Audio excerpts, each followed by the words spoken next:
All right, hello and welcome. This is Lucy the Bold, and this is going to be episode 14. I realize there's actually, technically, I guess it should be episode 16, but I did not start doing the parts right at first, so my part is slightly off.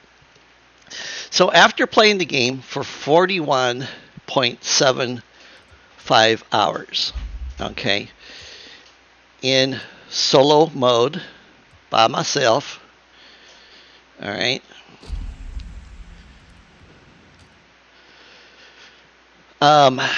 My overall impressions of the game. Okay, so currently right now, all of the skills cap out at level 49. It says level 50. And a lot of the skills, they don't even have anything on them yet. So my assumption is that the developers still have not gotten anywhere yet with it. So I'm at level 50. When I'm able to level up next, will be at 100 million. Or maybe that's the max.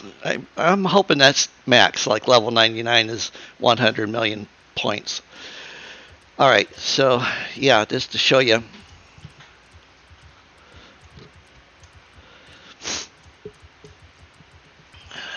All right, so level 49. Now, after I killed the dragon, I got 20 levels in archery, but when you click on archery, there's nothing here. I had 2 levels in magic, and there's still nothing showing up here. Mining, I was already at level 50 before I went and killed the dragon. Okay. And rune crafting, I'm at level 47. But it tops out at level 27. So you can't see anything else other than that, which I'm not sure why. I'm at level 39 for construction. And that will top out at level 40, which allows you access to your own personal storage chest from anywhere, which will be cool because then I can just open it up while I'm in the game, put stuff in it. I don't become encumbered. All right, chopping wood actually goes up to level 49. Cooking goes to level 49. And artisan goes to level 49. So that is all currently topped out. Okay, my attack spells, what I can do, everything's lit up with the exception of the personal chest. And I'm guessing that eventually they'll have more things that you can put onto your weapons. I would love to see poison on your weapon. Might as well. I mean, the enemy does it to us, so why can't we do it? Okay, journal of the world. You know, fairly easy to go through and read all the descriptions and stuff.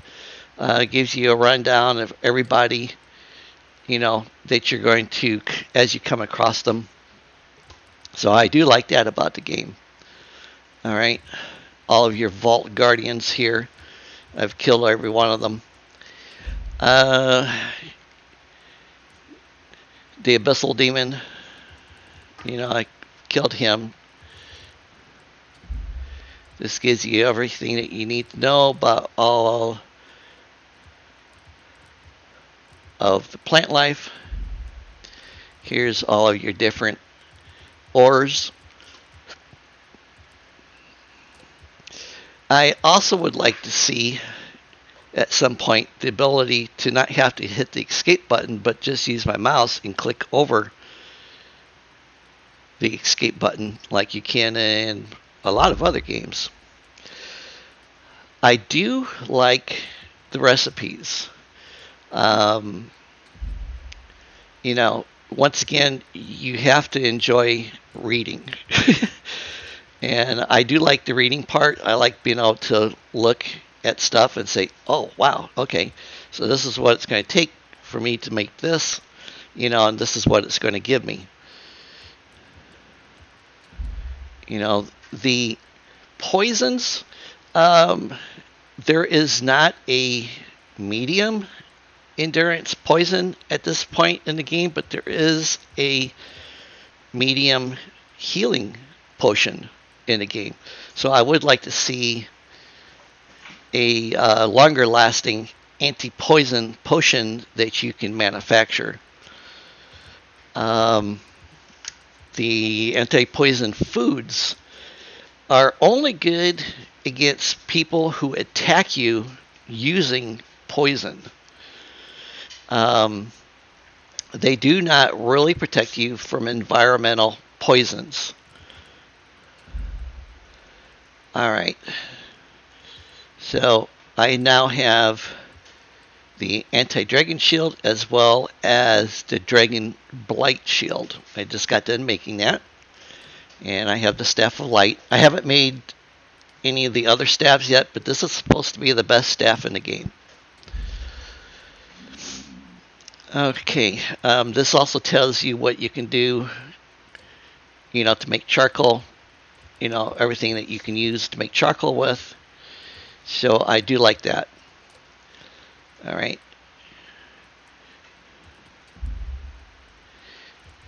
Okay, the amulets, I didn't, with the exception of the one for speaking to the ghost, I don't see a reason for these at this point. You can't wear it. In fact, on your character sheet, let's get out of here and look at this. I actually have a tab for an amulet, but there is no recipes for an amulet. My other recommendation to the game designers would be making refreshment waters that last longer. 300 seconds, it's crazy how much water you go through in this game, where I can have 1,125 seconds on a food item.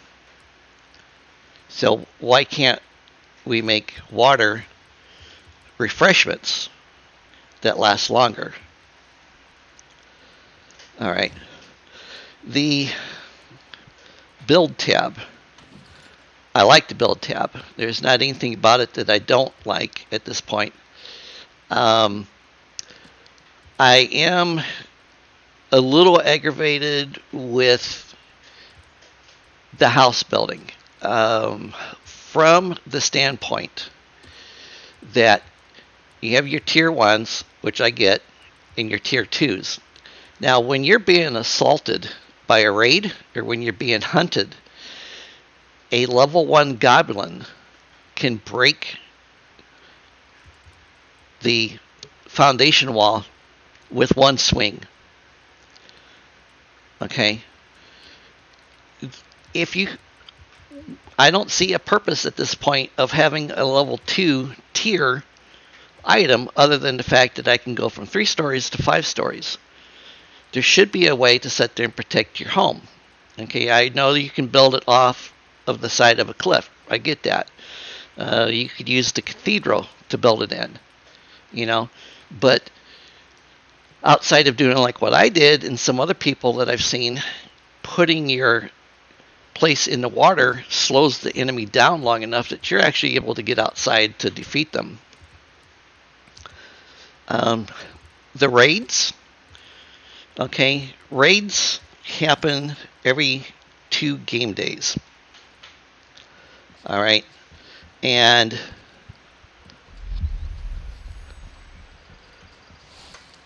I think I think that's too much, to be quite honest, because all I have to do is go to sleep, wake up, go to sleep, and then all of a sudden, you know, I'm having a raid, and I've actually had raids stack with you're being hunted. So that's not really something that I think is cool. Playing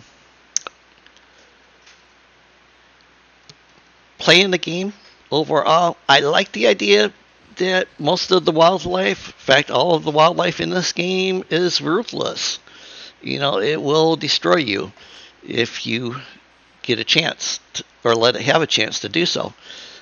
I have noticed, and I don't know if anybody else has noticed, that the deer, like, I can just barely see a deer, okay? And if I draw my bow, it seems to know that I've drawn the bow, which I'm not sure how that came about.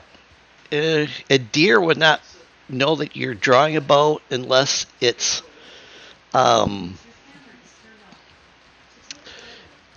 unless if it's within earshot. Okay, so that is something that's a little discouraging. I would also like to see the dungeons being a little bit more diverse with different monsters inside of them. Because once you destroy the golems, it's pretty easy, you know, to anticipate their moves. But my understanding is that as long as you're in the first starting area, like right now, I'm over here in the Temple Woods. Okay, the dragon doesn't bombard you over here in the Temple Woods. He doesn't really start until you get down into this area here. So you're pretty safe having your house there. Okay, see that deer, for instance. All right, I'm good. As soon as I put my bow into my hand, the deer knew that I was after it. And I've even tried sneaking up on the deer, and they still know what you're doing.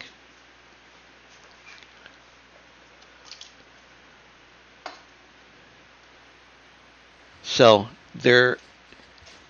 my opinion is their sensitivity might need to be turned down just a little bit, you know, because if you don't have a good bow, it's very hard to sit there and get the deers for the antlers and stuff.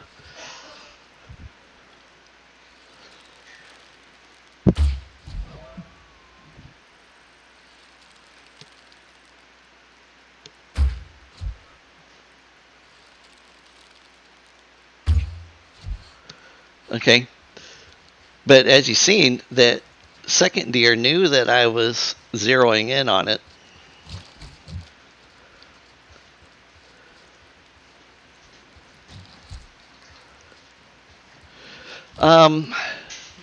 Let's see here. Jumping. You know, jumping's not too terrible. You know, it's about normal for a human being to be able to jump about that high. I like the fact that you can use the spell wind step to get on something taller and to get off of something high. You know, I like having the fire spirit, for instance. I like being able to repair my goods while I'm out and about. I like being able to summon shelter at nighttime. You know, I like being able to make a shield or infuse myself with fire or air. The internal alchemy, this spell, it's supposed to make your foods last longer. I've never had that work. Okay. Foods still degrade just as fast as what they did prior. So I think that might be a bug at this point in the game. I like the fact that when you die, you keep your runes, because honestly, that's really about the only way you got to protect yourself is by putting the shields on. And I like the fact that the runes don't weigh anything in your backpack.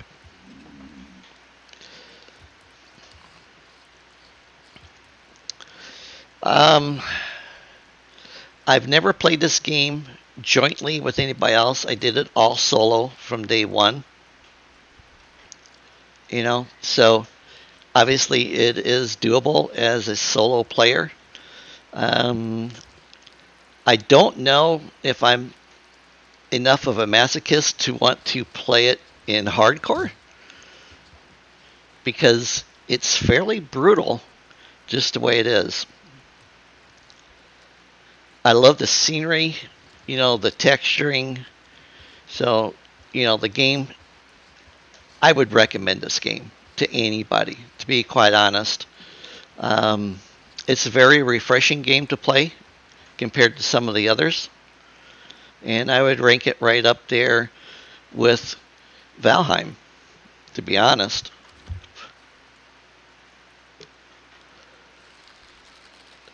I don't know what the next game is going to be that they're going to add on to it. I'm hoping they'll have a little bit more diversity as far as characters. So maybe I could play an elf or a gnome.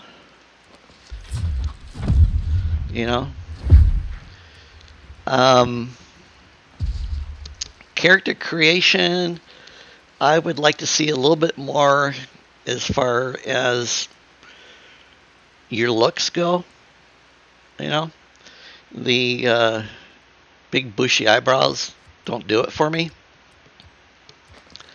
But that is something that most females are going to have an issue with, because most females don't have big bushy eyebrows.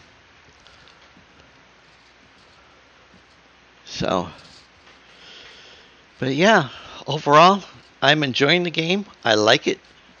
I'm just trying to give you guys a little rundown of everything that I have encountered while playing this game. So the map on the game is pretty nice. Obviously, there's going to be a lot more territory to it at some point. Okay. While we're on the map subject, since I'm out in the wild, it doesn't show me my portal pads. So what I did is I just put an image of a house down as being my portal. These are those special trees. I marked those things. And this is the special weeds out of the swamp that you use for making some of the food potions with, as compared to over here, there's not quite as many, so you have to come over here into this area. And that abyssal beast is over here in this area.